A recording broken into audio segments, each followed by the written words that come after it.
Unseen Forces by Manly P. Hall. Chapter 1. The Children of the Elements. Ancient philosophers peopled the elements of nature with races and species unheard of by the average individual. The wise men of all ages have claimed that nature works through intelligent forces and not through mechanical laws. Upon this hypothesis has been built the doctrine of the nature spirits and elemental larvae. Paracelsus, called the Swiss Hermes, and the greatest physicians of modern times have given us the most complete analysis of these strange creatures who live, move, and have their being unseen and unrealized by the mortal man. Though we daily see their works, we've never learned to know the workers who, day and night, function through nature's finer forces. These elemental spirits may be divided into three groups. 1. The elementals of the four elements or ethers, which we commonly know as the nature spirits. 2. The man-created elementals of the astral and mental planes. And 3. The dweller on the threshold, or the individual elemental. The four elements. According to the ancient doctrines, the tangible universe is composed of four principal elements. These four elements are under the rulership of the lords of form, who are sometimes referred to as the four-headed cherubim. The four-headed cherubim which stood at the gates of the Garden of Eden. The four-headed cherubim which, with its brother creation, knelt upon the mercy seat of the Ark of the Covenant. The four beasts of the Apocalypse. The four aspects of the great Assyrian Sphinx, the Babylonian man-bull, all are symbolic of these four primal elements. From time immemorial, man has divided form into four basic essences. These four essences are the primary basis of all things cognizable by human material body centers of consciousness. All things superior to these four essences can be cognized only by spiritual vision. All the numerous complex forms which appear in this world as the products of the geometrical outpourings of the lords of form, or the great body-building divas, are the expressions of four streams of life. These are referred to as the rivers of life pouring out of the garden of the Lord, and they have as their source the great creative hierarchy which the ancients referred to as the kings of Edom. Physical bodies are animated above cosmic root substance by these streams of life-giving ether.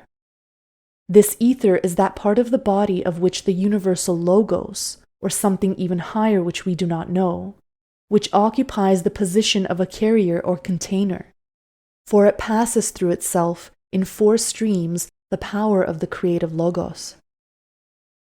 From its essences are extracted the four creative principles which at the present time are the basis of the human fourfold vehicle. 1. Physical or dense. 2. Etheric or watery. 3. Astral or fiery. And 4. Mental or airy.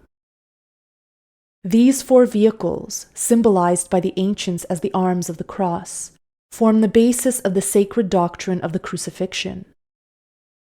Being the primal basis of bodies, these four are under the control of the body-building qualities and signs known as the four fixed signs of the zodiac. There are three crucifixions enacted in the zodiac: the cross of the four cardinal signs, the cross of the four fixed signs, and the cross of the four common signs. These, in turn, represent the three major crossings of the vital forces of the human body. The entire etheric world with its many crossing currents has its seat in the solar plexus and spleen of the human body. It's often referred to as the molten sea, or the laver of purification, for in its watery depths, the soul in its pilgrimage to immortality must be washed. These four elements are the basis of, as well as the life behind, the four physical material elements: earth, fire, air, and water. The power from the unseen causal worlds works through the four material elements in order to express itself in bodies, cells, and molecular combinations. As each kingdom in nature has a series of lives evolving through it and is the plane of a great natural outpouring, so it's claimed that these four divisions of ether, expressing themselves in matter as the four elements, are inhabited by groups of intelligences evolving through these elemental essences. According to the ancients, these elementals are created out of a single substance, the ether or element in which they exist. They have no compound body and, therefore, are not capable of immortality, having no germinal life essence other than their respective elemental essence. On the other hand, being composed of only one substance, they're free from the destructive and inharmonious influences of the cross-currents affecting compound bodies, and therefore live for many hundreds, some of them thousands, of years. Classical literature contains many references to these elementals. In Pope's poem Rape of the Lock, the elementals play the most important part. In the Abbé de Villars' Contes de Gabalis, a remarkable book, there's also an exhaustive thesis on these strange people of nature. They're of varying shapes and sizes, according to their work and duties. Their bodies are also of varying degrees of density, according to the element in which they work. Paracelsus and the Comte de Gabalis divide the natural spirits into four general classes: gnomes, the earth spirits; undines, the water spirits; salamanders, the fire spirits; and sylphs, the air spirits. Gnomes. Under the general heading of gnomes, we find those creatures known as the trixies, hobgoblins, elves, forest men, brownies, dwarfs, little old men of the rocks, and many other similar titles.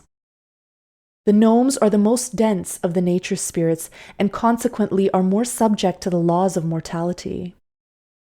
They live in the element of earth and are said to work among the rocks and to some extent with trees and flowers.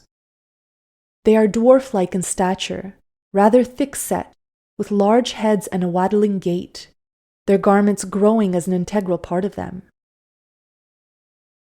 According to Paracelsus, they marry and have families, living in a strange world which the Norse people called Elfheim. They're said to have come out of the earth and still to penetrate it to its very core. They also live in caves and mold the stalactites and stalagmites. These little people are often seen by children, who remain clairvoyant up to about the 7th year. In the forests, they're sometimes seen storing up provisions for the winter. They're an industrious little people who are given charge of the molding and forming of the earth. Under the direction of the wiser ones, they've the charge of all solids, bones, and other tissues of the human body, working with them and restoring them. No broken bones would be set were it not for the assistance of the gnomes. The king of the gnomes is called Gob, a name from which the word goblin is derived. It's said that one of these elemental kingdoms dwells at each other of the four corners of creation, and the gnomes, who work with the most crystallized of all elements, have been given the northern corner of creation as their home.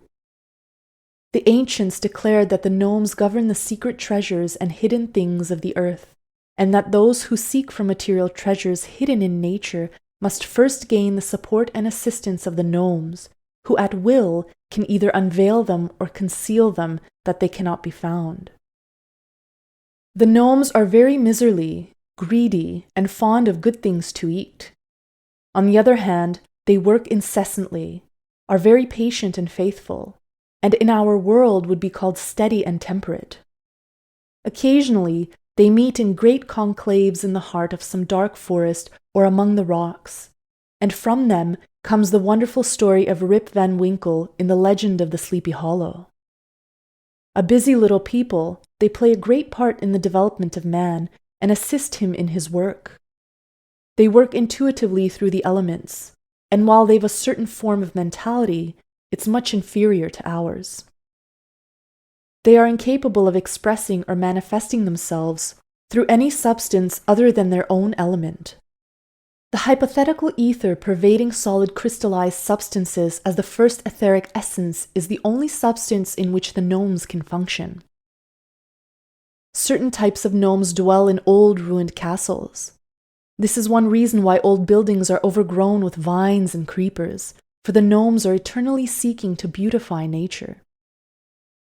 They work in rocks and corals under the sea and also with the shellfish. Some of them attain great size. Others have the power of changing size at will as long as they remain in their own substance. The majority, however, are much smaller than human beings and unprepossessing in appearance.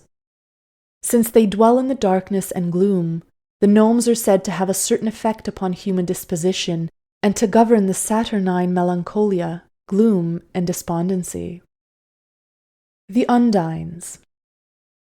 Under the classification of undines are listed the nymphs, naiads, mermaids, sirens, harpies, sea daughters, and sea goddesses of the ancients. These are the elementals whose home is in the element of water, oceans, lakes, streams, and rivers of the earth. Incidentally, they govern the liquids or vital forces of the human body. As the gnomes represent the sign of Taurus in the zodiac, so the undines represent Scorpio, having to do with the life and vital forces of nature. They're reputed to be very beautiful, and in their realm, beauty seems to be the keynote of power. They have many qualities similar to the gnomes, for they dwell in a world of their own.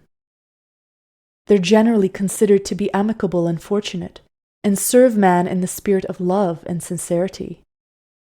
Like gnomes, they have their own rulers who are supposed to be individuals of an unusual degree of superiority. Their supreme ruler, Nexa, they obey and reverence very highly. All these beings have a knowledge of God, revere Him, and seek to obey Him in every way. The undines have been given the western corner of creation and are said to whisper sometimes through the west wind, which is the medium of their power. They work with the creatures living in the sea and also are said to have an important part in the production of rain. Medieval philosophers, especially Paracelsus, held the belief that storms were caused by battles between the nature spirits, that the crossing of their qualities resulted in great disturbances in the heavens, which we know as storms and upheavals. The undines are about the same size as human beings and are generally symbolized as maidens draped in sea foam or riding on the sea horses or as mermaids. Being composed of a subtler essence and a finer quality of ether, the undines live much longer than the gnomes, but are also subject to the laws of mortality. They are especially interested in plants and flowers, probably because the etheric double of the plant is of the same type of ether as their own. The undines are of a cheerful disposition, and their emotions are vital rather than astral in quality. Being vital in temperament, they exercise considerable influence upon the vital temperament of human beings. Salamanders. Ancients highly honored the salamanders, calling them the fire kings because of their flaming appearance, their great strength and power, and the important part played by them in human affairs. No spark or fire can be lit upon the earth without the assistance of a salamander, for they are spirits of fire. Those able to study the phenomena clairvoyantly can see these great fire kings twisting and turning in the flames, particularly during a great conflagration. Many of the ancients believed these fire salamanders to be gods, even claiming that their great emperors were the children of these fire kings. Salamanders have charge of the emotional essences of man and live in the third ether, which reflects the qualities of the astral plane or the world of fire. They vary in shape and size and are sometimes seen crawling through fire. They were known to ancients as great giants in flaming armor who soar through the essences of the elements of fire. They're very closely connected with every sacred organization that has fire upon its altar, and there's little doubt that they're identical with the flame giants of Scandinavia. They're especially fond of incense, the fumes of which enable them to assume certain forms of bodies. The salamanders are the strongest and most dynamic of all elementals. A great similarity exists between them and the Lucifer angels, and also the great fire devas of India. In volcanoes and the fire strata of the earth, they're said to have their homes and to wield their authority. Their flaming king, Jinn, is a glorious being, fierce and awe-inspiring, who rules them with a rod of flame. Though dangerous to human life, salamanders, when properly understood, are great benefactors. They're hasty of action, tempestuous and emotional, but very energetic. Some of them assume tremendous proportions and resemble the giants of prehistoric times, while others are small and barely visible to the eye.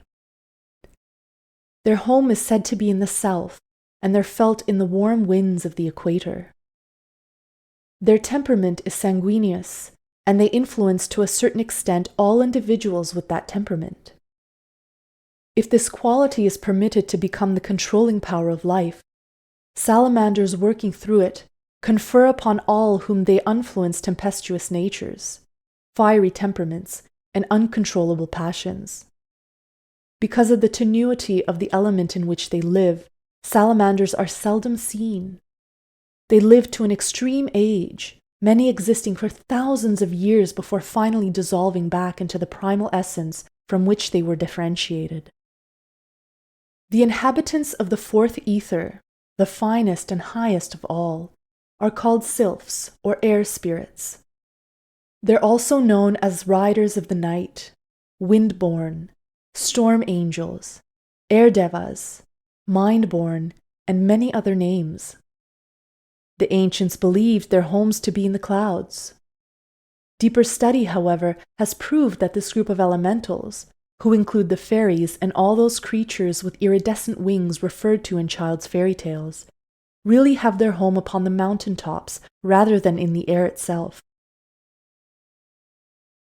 Sylphs live longer and have their being in their own ether, and like the gnomes, propagate and maintain themselves in a world of their own, building their air castles out of the subtle element which is the reflector of the mental plane.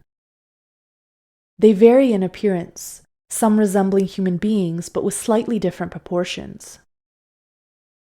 They are said to be mirthful, eccentric, capricious, and inconstant, darting hither and thither. They're always busy and work especially with the thoughts of living creatures. They assist in the airy elements of man's body, such as the gases and ethers which are generated in his own being, while the salamanders work through the blood and the fire elements of the body. The leader of the sylphs is called Paralda, who's said to dwell on the highest mountain on earth. The sylphs are powerful and wield powerful influence upon all things in which air is an important factor. The next 2,000 years will be an air age in which the influence of the sylphs will be especially evident, and the conquest of the air will have a great deal to do with the discovery of these latent and concealed facts. The ancients claimed that wars, plagues, fires, earthquakes, and other cataclysms were caused by the great armies of elementals who, marching in military array against each other, fought each other in these elements of nature. Thus, thunder and lightning were said to be caused by battles between the sylphs and salamanders, while rains and tidal waves were caused by sylphs and undines. Movement of bodies in the earth, landslides, and internal rumblings were said to be caused by inharmony between salamanders and gnomes. Generated out of the explosions of gunpowder, salamanders hover over battlefields. As great armies of red flaming creatures, they also feed upon human passion, obsessing the mind of man and finding expression through the respective ethers in his body. These four groups, gnomes, undines, salamanders, and sylphs, form the natural inhabitants of the etheric elements. their labor is carried on through what is called the humidity body of both the earth and the planetary logos, and also their corresponding poles in the body of the individual. In addition, there are several other groups of elementals, some the products of natural phenomena and others generated by man. Among these may be mentioned the thought and emotion elementals, ghosts, spectres, dwellers on the threshold, and larvae. The latter group, also known as etheric shells, are the etheric bodies of individuals who in passing out of death have gone on to the astral plane. Casting off the etheric body soon after the physical form, they leave it behind in the ethers where it slowly disintegrates. These shells are the basis of the greater percentage of mediumistic manifestations, a fact which can be determined only through an examination of the eyeballs of the medium. These shells are also often used by both elementals and larvae as temporary vehicles of manifestation as they float around in the ethers in process of disintegration. Due to the fine structure of these etheric shells, however, it often takes many years for disintegration to take place. Hence, a great host of etheric bodies float like chips of driftwood upon the sea of etheric humidity, discarded by their former owners, who have long since passed on to other planes of life.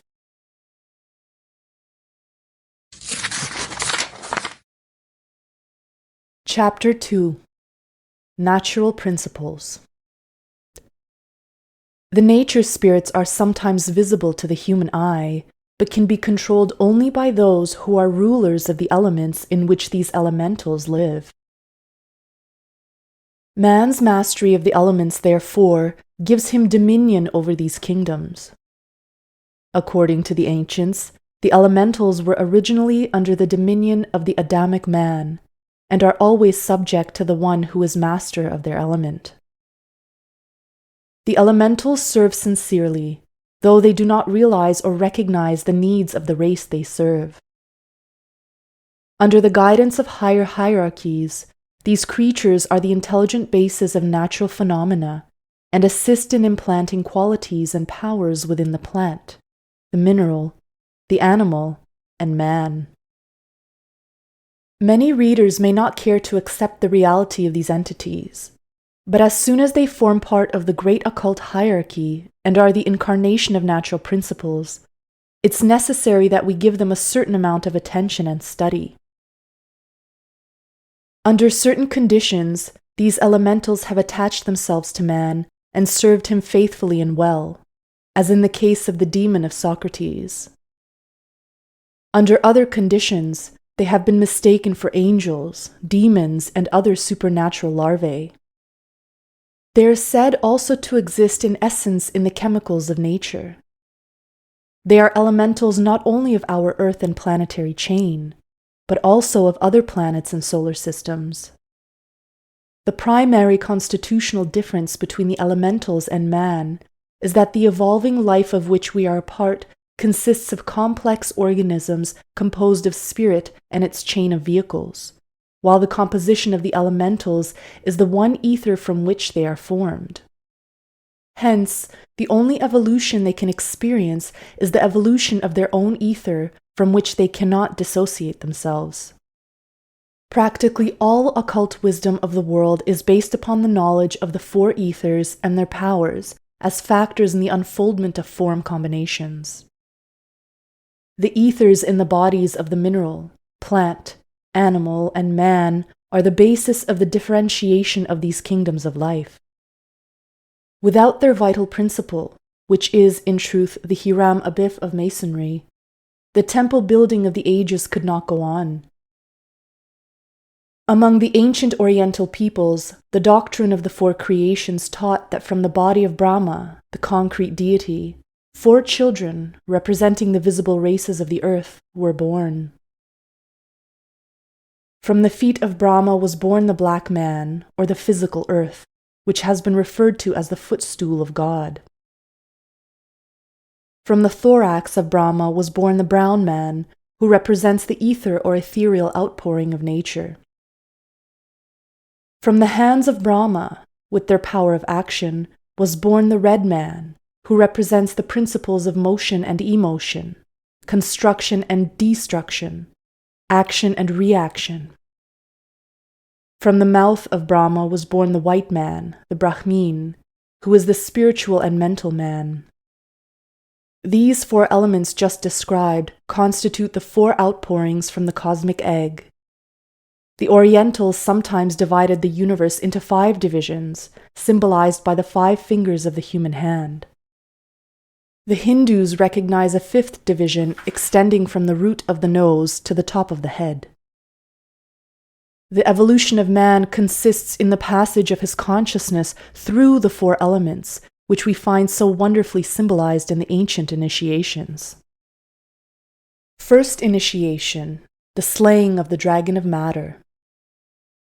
This is the triumph of the discrimination over the vehicles of Maya and the liberation from the chemical substances of nature with their corresponding law of crystallization. This also consisted in overcoming the law of inertia and passing physically through a stone wall. This battle was won by means of the sword Excalibur, which is given to the king out of the waters of the vital ether by the hand of the Undine. Second initiation, the rescue of the pearl of great price from the ocean of living substances. This Rhine-gold is guarded by the angels and the keepers of the vital forces of the body. Under the direction of the second group of elementals, already described as water spirits, are the vital forces of nature, which they manipulate under the direction of higher hierarchies. This second initiation is accomplished by burning up the water with the flaming sword of the 4-headed cherubim, which is turned upward into the brain.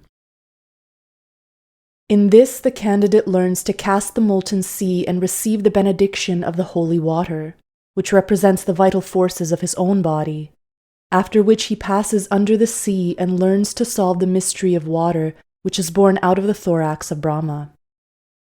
Third initiation, the passing of the flaming ring. In this, the candidate steps across the line between the 2 higher and the 2 lower elements in his effort to separate the soul from the animal body. This is told in the northern legends of Siegfried and Brunhilde. The candidate receives the benediction of fire, incorporates the power of the salamanders into his conscious vehicle, and comes under the direct ray of Leo, the fire king of the temple. He learns to pass through the flame and also to rule the flames in his own body. During this process, he's taught to apply the gentle heat of the alchemist which, passing up the spine, hatches the egg of Brahma within himself, thereby loosening the serpent from its coil and turning the fire upward to the tree of life. Under this heading, he takes the first mystic degree. If he remains here, he becomes a mystic and a power of the heart path of flame and dons the crimson robe of Christ. Fourth initiation. In this test, the candidate gains the power of passing consciously through the spiritual atmosphere and incorporates into his vehicle the active functioning power of the sylphs, or air spirits. He gains the power to read the atmospheric record of nature, and also of conscious functioning on the 4th plane of nature through the assistance of the 4th elemental essence within himself. In Norse myths, he rides the 8-footed horse to heaven, the 8 for many ages being symbolic of the path of the spirit of fire in man.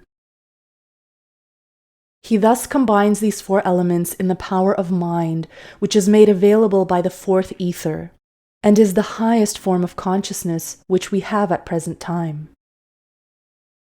All these initiations are possible only through the interpenetration of the elemental essences with the organism of man. During these initiations, he gains mastery over the elements and the various groups of intelligences which inhabit them. In our present work, we are considering only one of these groups of inhabitants, namely the nature spirits. Briefly stated, the elements are as follows, beginning with the lowest. 1. Basic atomic ether, or gnomes, expressing its highest phase in crystallization. 2.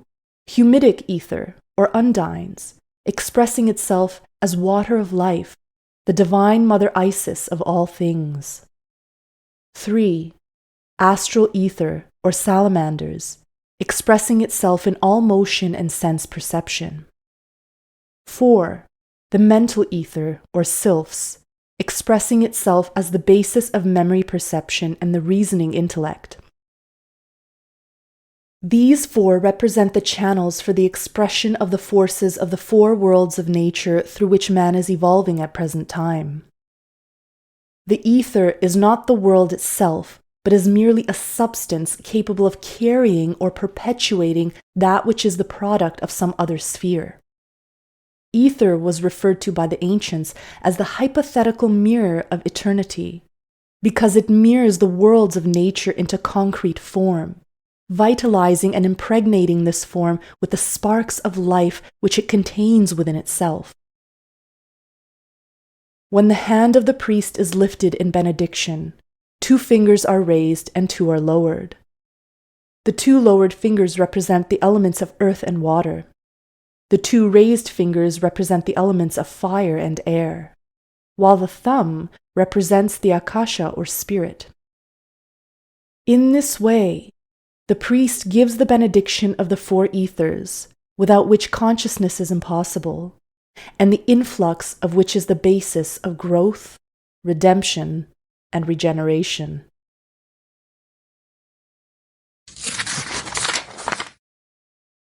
Chapter 3. Thought Forms and Emotion-Generated Elementals. It has been ordained that man, like his God, shall become a creator. The spark of life within him is capable of giving eternal life to the undifferentiated particles existing in nature. In other words, in man is a touchstone which changes into a substance like itself, all with which it comes in contact. As the universe is peopled by the sparks from the wheels of God, so the elements of nature are peopled with the sparks flying out from the wheels of life, twisting and whirling within the lower organisms of nature. Man is God in the making. He is much closer to godhood than he realizes, or than it's safe for him to know. The infinite desire to create pulses through his blood as it courses through the being of deity. Every moment of his life, he's expressing the godlike qualities of creation. Not only does he create his kind and perpetuate his species through natural law, but upon the higher planes of nature, he's also creative. As his physical organisms reproduce their kind, so there are other children also born out of his being. Recalling the 4 creations from the body of Brahma, we may now say that from the symbolical substances of the feet of Brahma, material earth, the thighs of Brahma, ethereal water, the breast of Brahma, astral fire, and the brain of Brahma, mental air, are fashioned the quaternary vehicles by means of which the spiritual ego is able to function respectively, in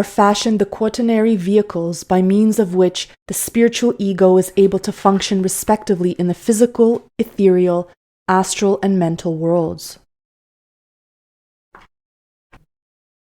Through the medium of the generative powers in the physical world, man assists in forming the physical bodies of his fellow creatures. He is likewise able to direct planes of substance for the expression of other waves of evolving life, purely physical. Upon the 3rd world, where the red man was born out of Brahma, there pours forth from the Brahma in man a great stream of creatures built by himself, as much his children as the physical bodies produced in this world. He's as responsible for these as he is for his own flesh and blood, which grows up around him in the form of his children and descendants. We do not understand this because these children are invisible to the normal sight of the physical world. The trained clairvoyant, however, is able to see them and realizes that as we're peopling this world with children who are able to grow into future citizens, so surely are we peopling the astral plane with the children of our emotions, Strange, fiery creatures born out of our own emotional body, with its great whirling vortex in the liver. This body is the lion of the cherubim, and from it there streams forth into the world the offspring of the emotional plane. Our astral children, parentheses, the astral world is called a plane in nature. Human passion, compassion, emotion, and desire are the qualities which attune the body of the individual with the corresponding body of the macrocosmic man. God, or Brahma, as we prefer to call him, has a septenary constitution. For each one of his bodies there is a corresponding pole or vibratory vortex in the human body, these poles being centers of activity which correspond to the greater plane centers in the universal man. By analogy, there's little doubt that the planets of our chain are the permanent seed atoms of the universal man, and that each atom is the center of a septenary system of globes composed of varying degrees of density. In the universal man, these bodies are called planes of nature. In the lesser man, these planes are called bodies. At present time, we're able to cognize only the wave creation passing through the 7 globes which are attuned to material creation. It's safe to say, however, that in the greater creation, Brahma created waves of life on each of his planes or bodies, and that the invisible elements of nature are peopled with races, rounds, chains, and globes, passing through the septenary chain of manifestation, none realizing or understanding the existence of any other order, or being understood in turn by any other. Since this is true of the greater man, and since the law of analogy is an unerring guide, we are safe in assuming that man, the lesser universe, is not only carrying on the work of the physical creation, but also an elaborate series of astral and mental creations, which the trained seer is able to study at first hand, and the attributes of which he is able to classify. Following is a resume of some of the outstanding features. 1. There's a plane of nature corresponding to each one of man's bodies. Evolution consists in lifting the center of life consciousness successively from one plane to another by the gradual attunement of consciousness with the vibratory rate of that plane. 2.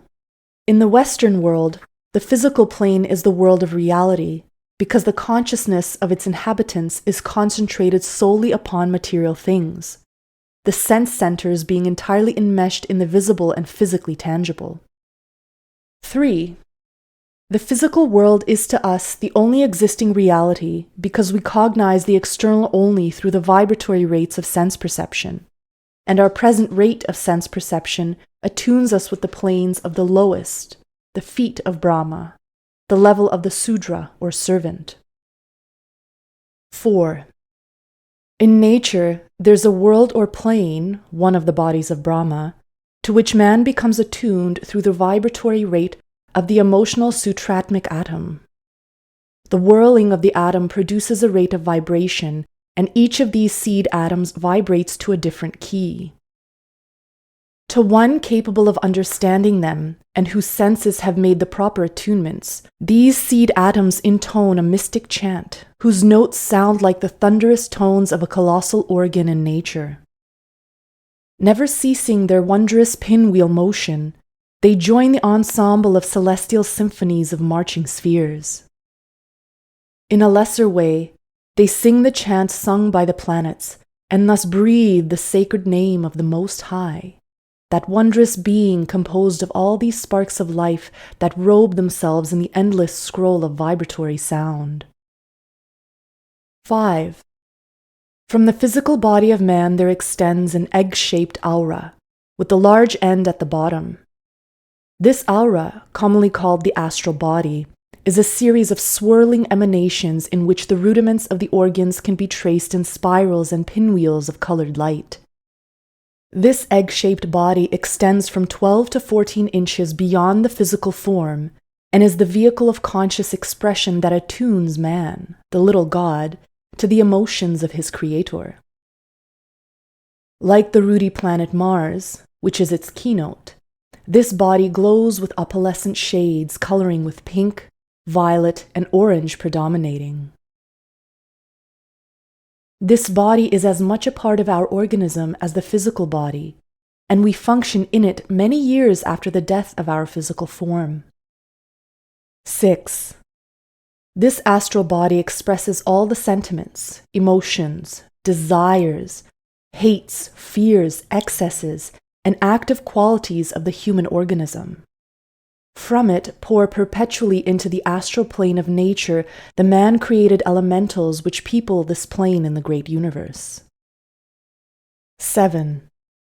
The astral plane was divided by the ancients into two grand divisions, Karmaloka and Devachan.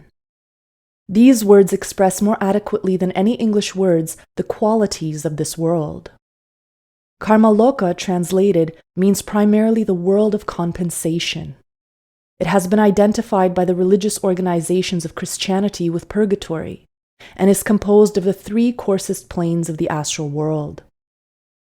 It's well for us to realize that the so-called purgatory of the ancients is many times finer in its atomic principles than the physical world, and that it interpenetrates physical matter.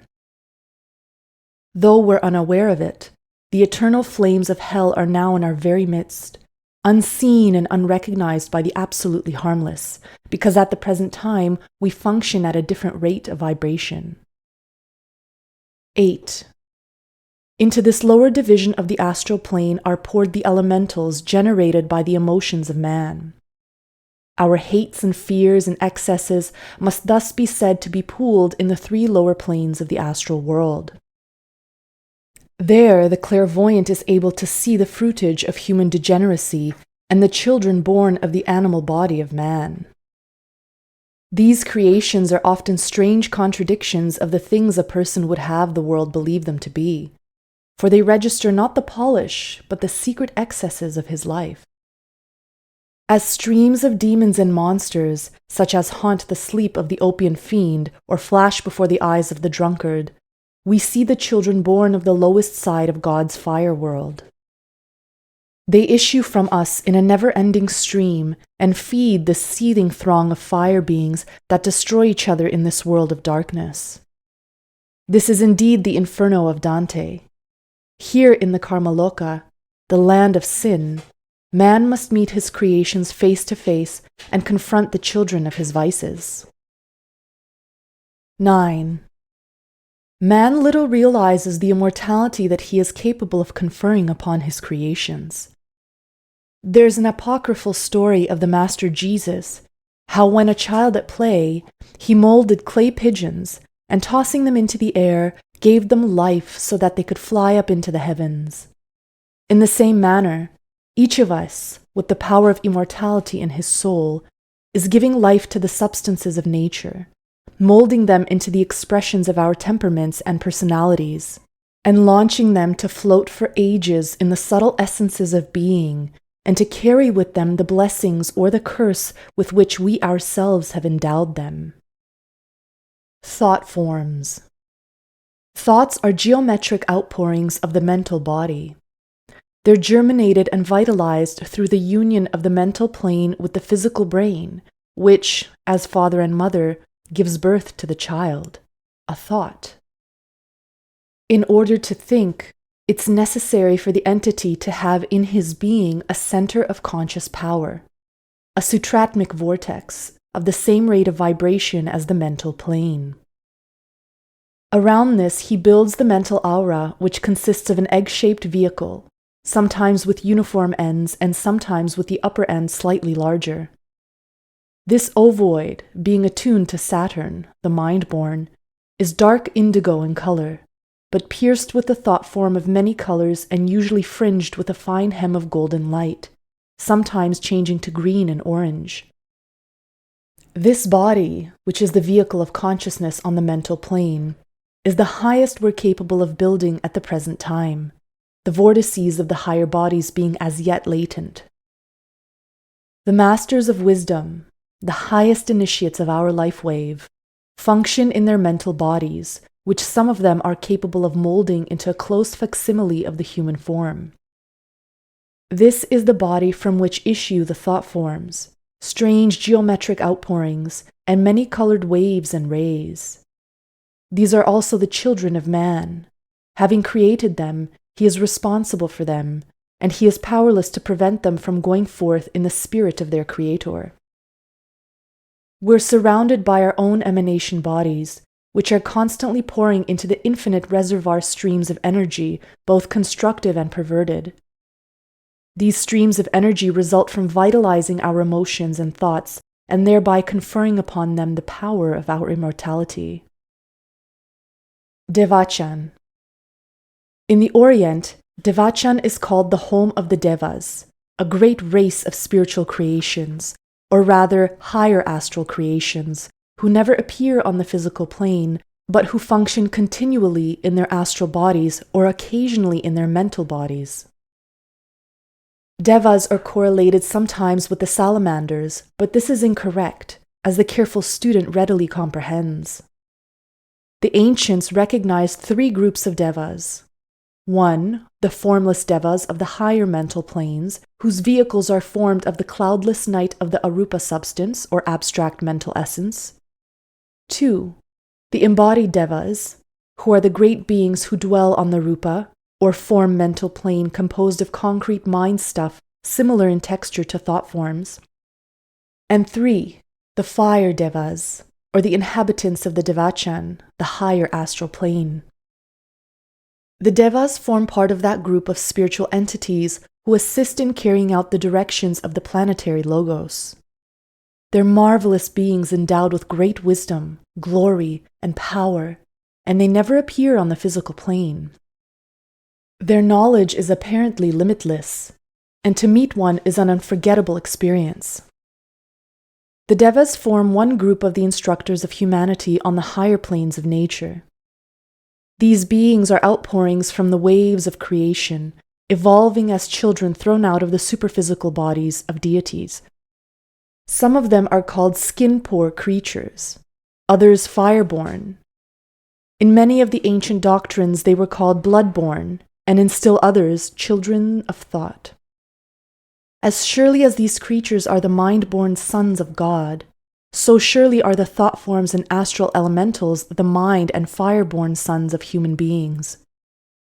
Man is responsible for these strange creatures who float around and battle for ages before they're finally dissolved in the essences of God's body. Had man the power of immortal creation, he would people the elements with these demons. But as yet, he's only learning. In this is his salvation.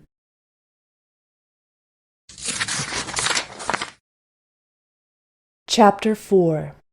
Ghosts and Spectres.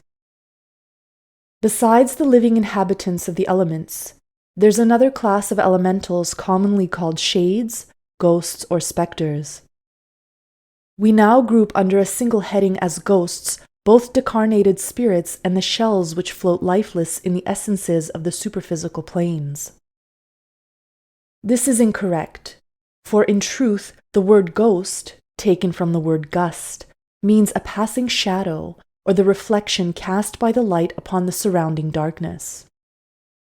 Jehovah, the god of form, like the Shiva of India, the third aspect of the Trimurti, and Osiris, the third aspect of the Egyptian Trinity, is represented as the Lord of the Shades, or the shadows of the underworld.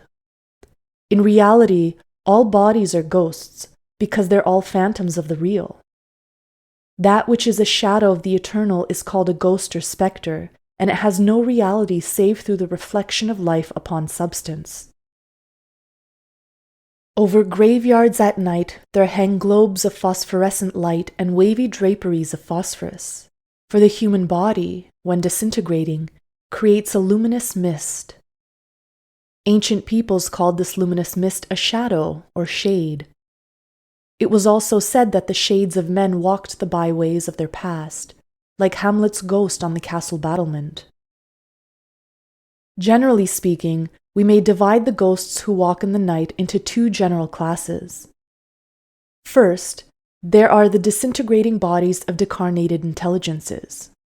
Man dies not once in nature but many times. He sloughs off not only a physical vehicle, but later also an etheric body, an astral body, and lastly a mental body. These are cast off, the densest first, like the layers of an onion. When cast off from the spiritual monad, each of these shells floats in its own essence of being for a considerable time before entirely disintegrating. Because the subtle essences of nature preserve for many ages the bodies of which they are composed, in the same way that alcohol preserves flesh. The essences of nature are filled with slowly decomposing bodies which were cast off after their experiences had been incorporated into the spiritual organisms of man. In these essences of nature, there also dwell creatures who take upon themselves these slowly dissolving bodies, as a player dons a masquerade costume or wears a mask. These masqueraders are usually the elementals of the ether. The ghosts seen are usually etheric bodies from which the spiritual consciousness has fled, and they either drift past the vision of man like a derelict floating on the sea, partly animated by the subtle substances of the ethers, or they've been vitalized, sometimes humanized, by an intelligence from one of these subtle planes. People say, "The vision I saw was not a floating corpse. It moved, it raised its hands, and looked at me." They don't realize that this drifting, moving mass of etheric protoplasm is floating upon the surface and in the midst of a sea of ether. If one could walk upon the ocean bottom and see the great waving branches of seaweed dimly outlined in the pale green light, he would see a lifeless substance, incapable in itself of locomotion or animation beyond the vital principle of propagation. This substance sways and moves, twists and turns as though alive. Long streams of seaweed, resembling the body of a boa constrictor, wave long, sinuous branches in the same way that the ghost of the night points its finger or directs its glassy eye towards the victim of the vision. The movement is not initiated, however, within the thing which we see moving, but is the result of the movement of external forces. Only those who've been conscious on the lower planes of the ethereal worlds can understand what it means to see these floating shells, drifting even fainter until many years later, sometimes centuries, a strange face, so faint as hardly to be visible, marks the final disintegration of the ethereal spectre. The etheric plane is really part of the physical world. It's tied to the physical globe because in reality it's the mold into which the dense body is cast, just as the physical anatomy of man is really molded into the etheric double. The etheric body is purely a physical substance, but far more attenuated than the solids, liquids, and gases which we see. It's more or less tied to the physical body, sometimes disintegrating with it, but usually remaining differentiated from the substance of the astral world. The etheric body hovers over or near the grave where the body has been placed and sometimes leads to an earthbound condition.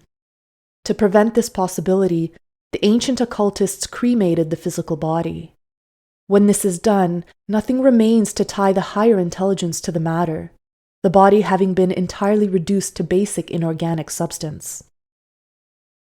The first dawning of etheric vision, which is really nothing more than an extension of physical sight and not clairvoyance as some imagine, brings man into the world of spectres, the borderland between the physical and true superphysical worlds. Here, he sees the forms in flowing draperies, formed out of the fine atoms of this world, seething and twisting, Dantesque fashion, in endless clouds. Millions of them stretch as far as the eye can reach, floating in groups or wavy lines in the sea of ether in which they are preserved. In the endless march of time, they're slowly reduced. However, the atoms returning to the etheric world in the same manner that the physical atoms finally return to dust.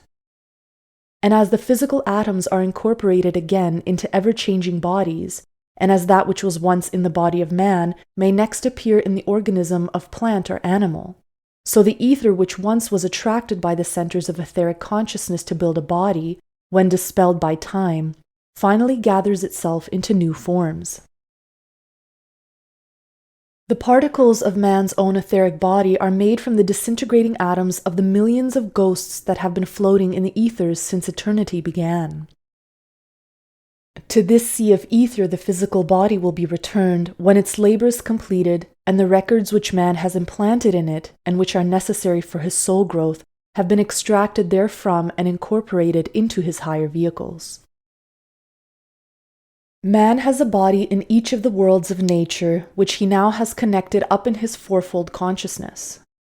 The whole gamut of his expression, as manifest through form, growth, motion, and thought, are inspired by a complete organism, which in man is called a body, and in the grand man a plane of nature. Each of these bodies functions on its own respective plane. Man is born into each one of these planes as the satramic atom descends by law of attraction and assembles a body upon that plane. This body grows in a natural and progressive manner. Then, as he slowly sloughs off his vehicles in the decarnate state until finally only the monadic atoms remain upon the arupa plane, he discards each of these bodies.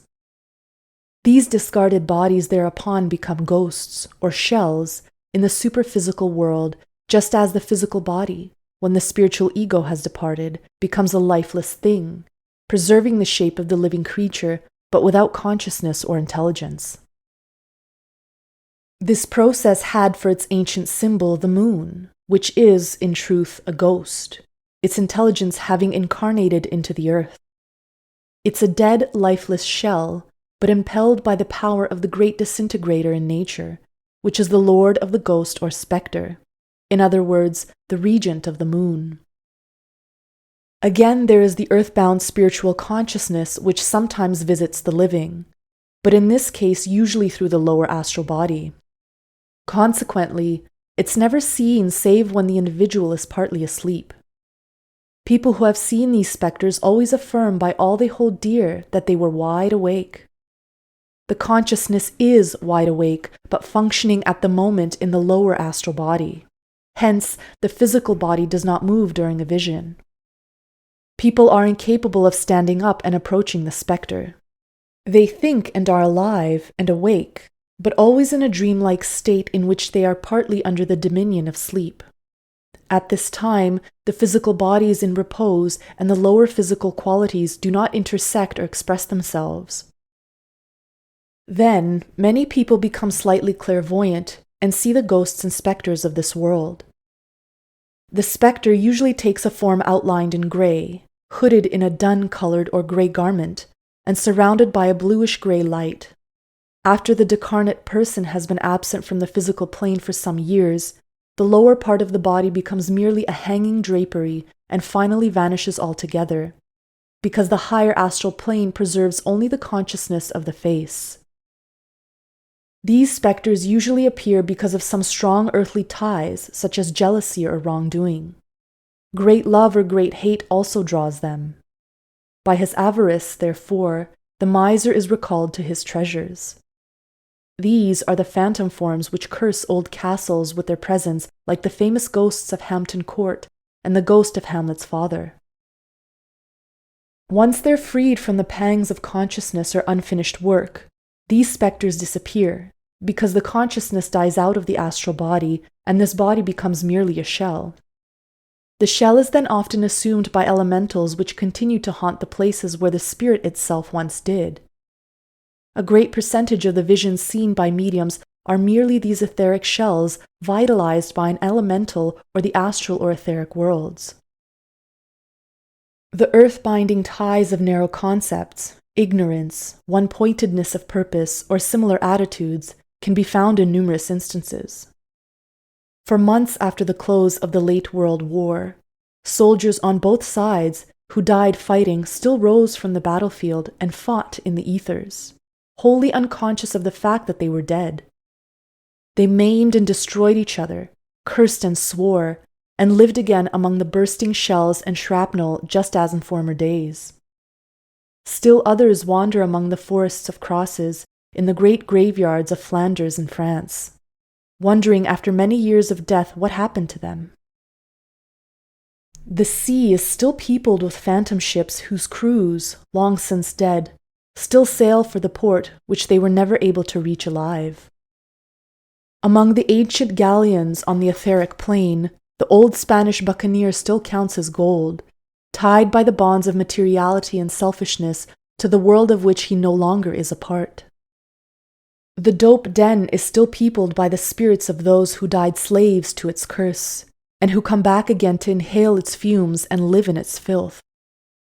Like great vampire bats, they seek to gratify again the passions of their former earth lives by seizing the minds and souls of the living and obsessing them still here. All these facts teach a great lesson. The answer to the problem of the earthbound is twofold. The first is right living, and the second is non-attachment. Those who've done their best in this world need not worry nor come back to beg forgiveness, nor haunt the footsteps of those they wronged, waiting for liberation. Those who are not attached to the things of this earth go straight about their master's business in other worlds as well, and go on fulfilling their duty. Then again, if the people of this world would, in spirit and in truth, release the dead, they would not be surrounded by the spectres who wail and pray, held by a force they cannot understand. When we weep for the dead, when we long for them to come back, we draw them from the Master's work and surround ourselves with phantoms that can never return, but whom we can hold and divert from their life duty. This shell, floating in the ether and in the lower worlds of the astral plane, can no more help or guide us in our search for salvation that a corpse could save us here. These shells are the things most often seen in visions. They're obsessed by lower elementals and the larvae of the lower astral plane. They rap on the table and tilt the chairs. They materialize their fruit and paint their pictures. And men foolishly make gods out of entities that are not even human. Let the student investigate these worlds for himself, or if he's incapable of investigating them, let him learn the great truth that man owes no allegiance to that which he does not know. To his God he owes only the allegiance which his dawning consciousness has shown him that God deserves. Only with perfect consciousness will come perfect understanding and perfect cooperation with nature's workings. The ghosts of old graveyards and the spectres of a dream should be sent back into the planes from whence they came, where as shells they will float until eternity dissolves them, or if still the vehicle of consciousness of spirit, be liberated to learn the lessons of the new world wherein they are. There, unhindered by human emotion, they will absorb the fruitage of their respective bodies and build it into an eternal body, the temple of the soul, which is the crowning jewel, the great achievement of human evolution.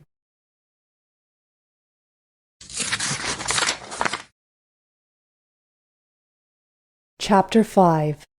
The Dweller on the Threshold.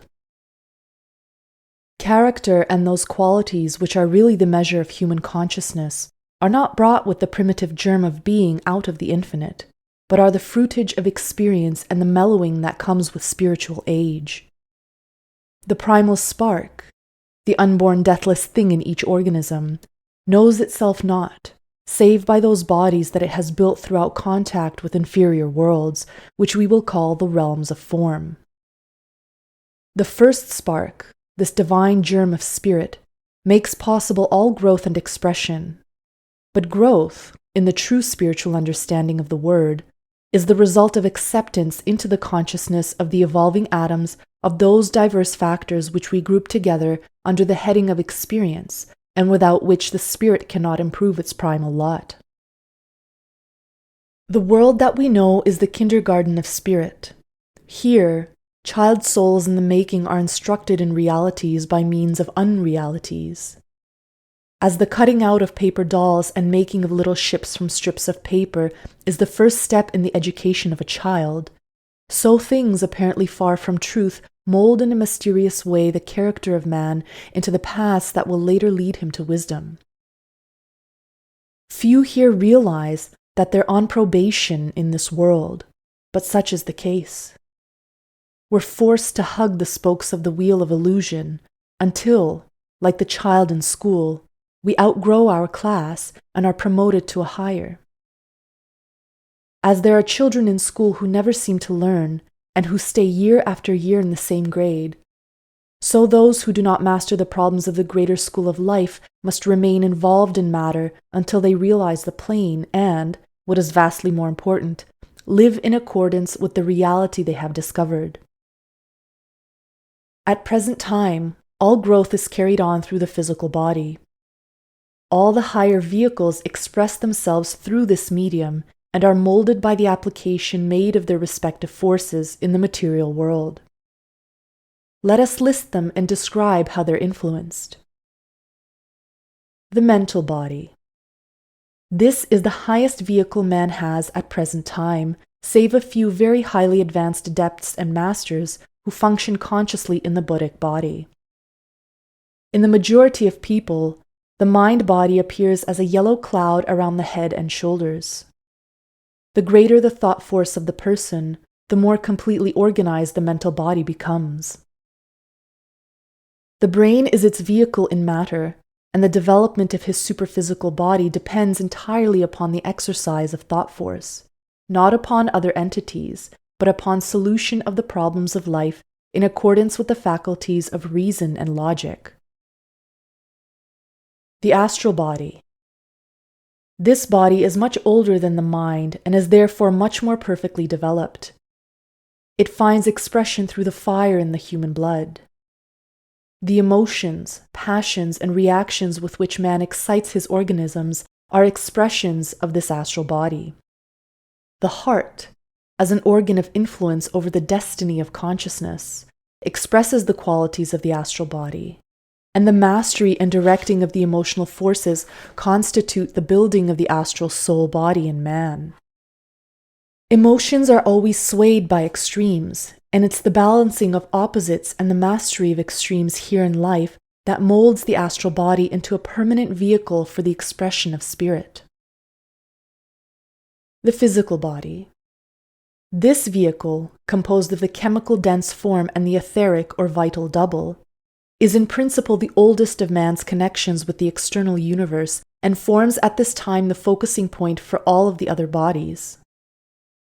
The efficiency of this body measures the expression of all the higher vehicles. This shell forms the positive connection between the school of material experience and the subtle forces which man is seeking to unfold. Through this body and its expression, all growth is now being carried on. When the inventor first outlines his idea, it must be adapted to practical needs and modified to meet the requirements of manufacture. In the same way, it's in the physical world that the schemes of the consciousness are put to practical test. Thus, the physical world becomes the testing field of life, and only those who pass through it and upon its anvil translate their theories into practicalities are capable of really knowing the efficiency of their ideas. We may now consider some of the expressions by which we have learned to judge the characters and lives of those with whom we come in contact. These are not gifts of the immortal spirit, but rather the harvest from the fields of life when it has been lived intelligently. We know these as soul qualities. Virtue. Virtue is innocence transmuted into intelligent realization of moral light. This can be accomplished only as the result of experience. Continuity. The faculty of developing a certain line of reasoning and carrying it to the successful conclusion, without allowing outside interests or desires to divert the mind, is the result of long ages spent in mastering mental forces and developing will to the point where it becomes dictator of the emotions. Discrimination. This is the ability to select from a number of apparently equal yet diverse possibilities that which is most suitable for the needs of the organism. Experience is the only way by which far-sightedness on practical problems can be evolved. Balance. The power to remain unmoved by passing conditions is gained by a careful analysis of life and the realization that the world we live in is to be studied and analyzed, but never assumed as a reality. Man can never renounce that which he believes in or that which to him is a reality. He must be beyond the veil before he can be free from mundane illusions. Wisdom. Understanding is always the product of actual experience. The philosopher with his gray hair and bent shoulders has lived life until he knows its ways and byways, and can therefore assist others to better understanding of nature's realities. Age in soul power alone brings mellowness, which is the basis of wisdom. Experience also confers many other qualities, some apparently good and others evil. Many feel that to wallow in the mire of sin is a great mistake. Others believe that God must have some way of instructing his children better and easier than by forcing them to battle in darkness for their salvation. This must ever be an open question that each must settle for himself. All around us are thousands in the mire of degeneracy. A large part of our population is morally or physically unclean. It's too late to warn against mistakes such as all make and most uphold. So all that remains is to assist those who've fallen to get back up on their feet and learn from their sorrows to avoid the pitfalls next time. No law can be passed that will make people good, but suffering makes people careful when advice is ignored. Sorrow and disappointments make us think when warnings are permitted to pass unheeded. In this way, man learns through his experiences, when he refuses to listen to anything else. The annals of life show that our greatest sinners have made our greatest saints, not because they made mistakes, but because they learned through experience to correct them. We should all thank God that we have the power to suffer, for through pain great souls are born. Adversity overwhelms the sluggard, but galvanizes the soul into action and gives incentive to those who seek to achieve. Adversity disciplines the spirit and tests the resolve. With the mastery of adversity, courage is born. We should thank God for our adversary, for he gauges man's true worth. What would I do under certain conditions is a question each should ask himself. Few of us know, and fewer still would do in a moment of extremity the thing planned at leisure. Place people in various positions, and then and there they judge and measure themselves before the world. They need neither accuser nor defender. Their actions are the gauges of their souls, and their souls tell their age in the cosmic scheme of things as no protestation or profession could possibly do. Actions and attitudes are proofs. Words are merely expressions of emotion which are seldom dependable. Man often argues with himself to prove things that he honestly knows are untrue. Usually, the human animal convinces himself of the reality of the falsehood before he can possibly prove it to another. In fact, he seldom proves it to any save himself. The building of the soul. At present time, we use these words soul and spirit as though they mean the same thing. This is not correct. The soul that sinneth, it shall die. Ezekiel 18:4. Spirit does not die. In occult philosophy, spirit is that ever-existing essence which is the immortal part of all created things in any of the 7 worlds that manifest as a cosmic scheme. Spirit is indestructible, uncreated, and the germ of divinity in all manifesting creations. It's the God in you, the eternal permanence, the triple spirit of being. Soul is the garment of spirit. It's the fruitage or essence of all the experience gained by manifestation in the concrete worlds of mind stuff, astral material, and physical substance. In a spiritual sense, man can only be clothed by his virtues. Hence, the attainment of this golden garment of the soul is the real reason for life. Incident is valueless, save for the impression that it leaves upon the nature of the one passing through it. By an occult process, this impression is molded into the soul body as another thread in the seamless robe of the spiritual bridegroom. In nature, nothing is lost, and this vehicle, created by the assimilation of experience since the time millions of years ago when the consciousness was first differentiated, is called the soul, the molder of destiny, the mentor that must be consulted when important decisions are to be made. The soul measures man's standard of right and wrong in the scale of things known. It's the basis of judgment and the inspiration behind the voice of conscience. Therefore, we ask with the seer of old, what shall it profit a man if he gain the whole world and lose his own soul? Upon the soul are etched all the various actions and reactions that make up life. Therefore, the soul is essentially dual in its nature, that which registers successes and that which registers failures.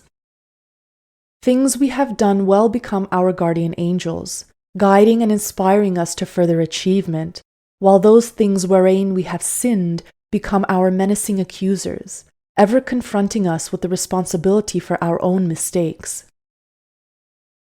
At the doors of the Eastern temples stand two dogs, one laughing and the other leering. They represent our own virtues and vices, which we must pass when we seek to enter the path that leads to perfection. These two qualities, the good and the evil within ourselves, are ever with us. One points to heaven, and the other ever stands at the great problem. The beast is still part of our nature, and will remain so until we transmute the strength of the adversary into the inspiration to greater victories over self. This adversary within, this accumulation of unpaid karma, this body of sin, this ever-present obstacle, this spirit of negation, this ever-menacing figure of the evil in our own natures, was called by the ancients the dweller on the threshold.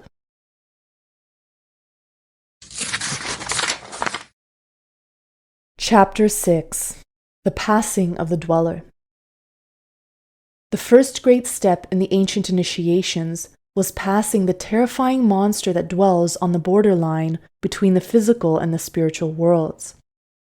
The children of light were told that they could never go forth into distant lands or earn the wages of master builders until they faced with courage and resolution the invisible demon that dwelt ever within them and sought to awaken within themselves the subtle forces of which he was composed.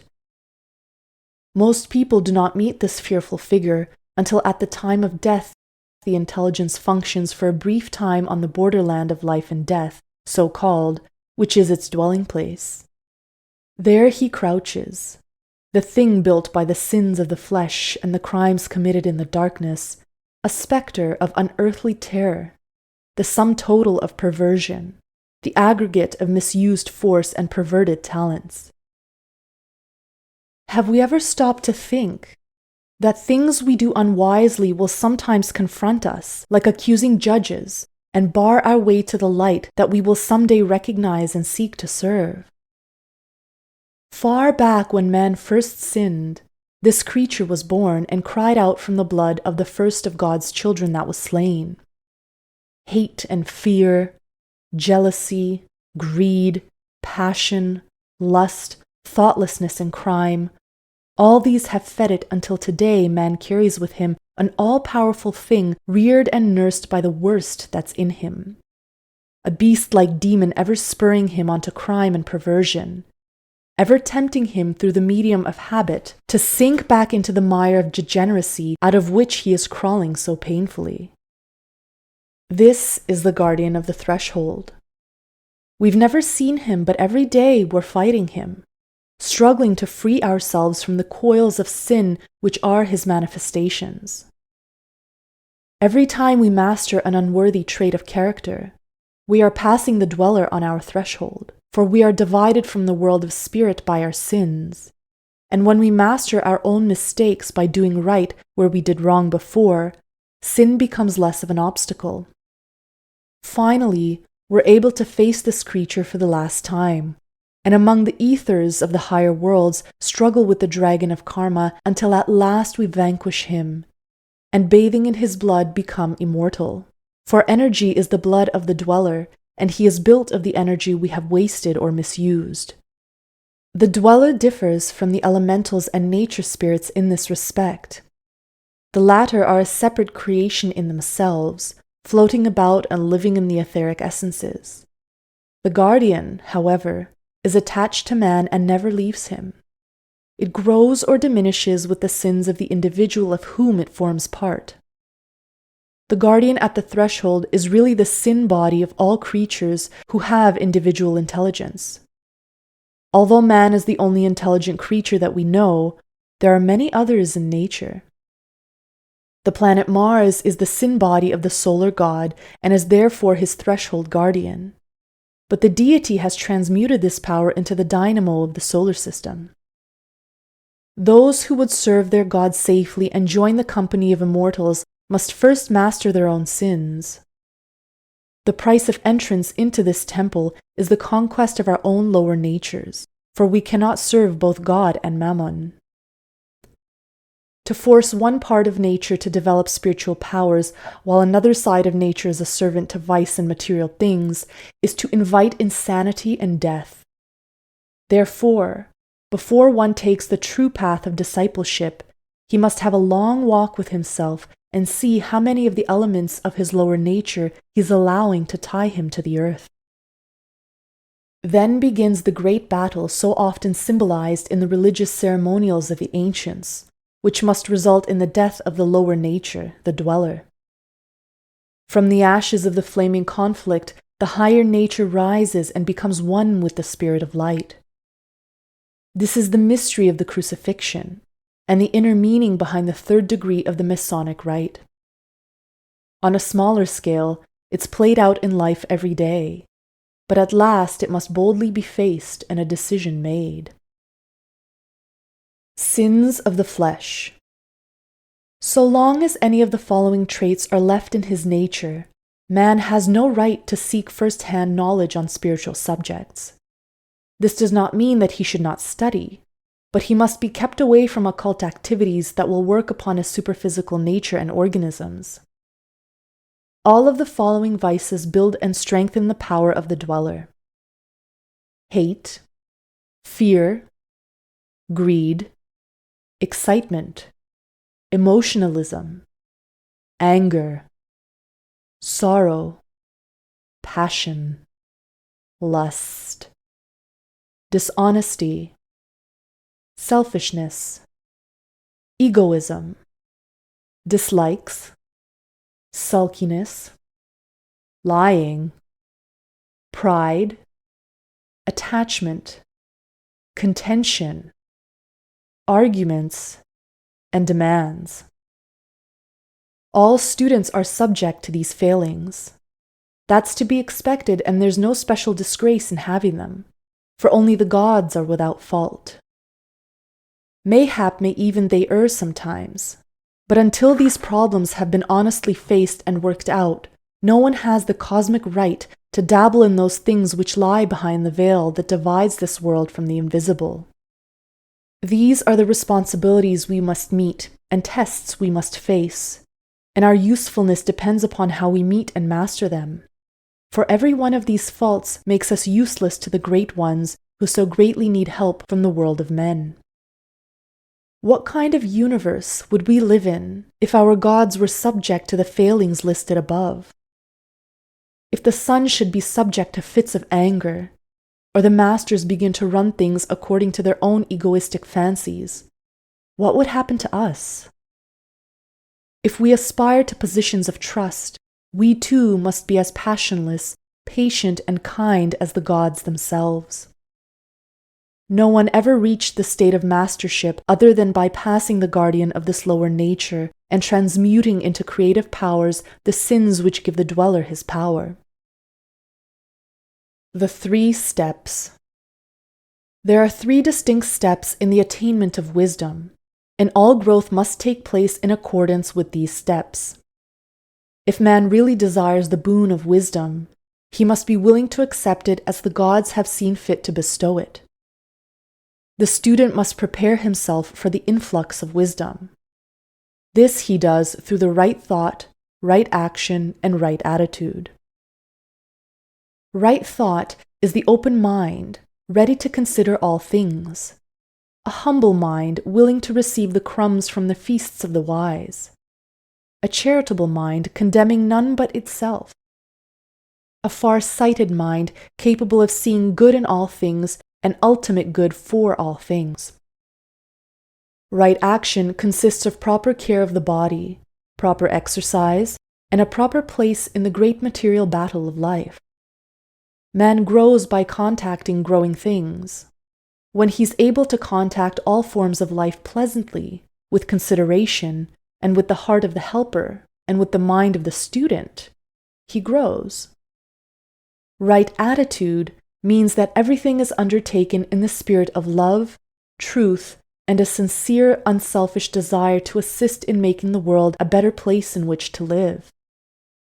Right attitude means cheerfulness, hopefulness, and cooperation with all that is seeking to grow. It means consideration for all, even when they disagree with us, realizing that man must not work for man, but for God, and that each has his separate account. Having prepared himself for the coming of wisdom by cleansing his body, broadening his mind, and opening his heart, he must then apply himself to the task of digesting the knowledge that comes to him. The arrangement of facts so that they will be of practical use to the world is no small task. Much that we hear from occultists is of no value in solving everyday problems. While technical knowledge is necessary to a teacher, it must be presented in a way that will serve.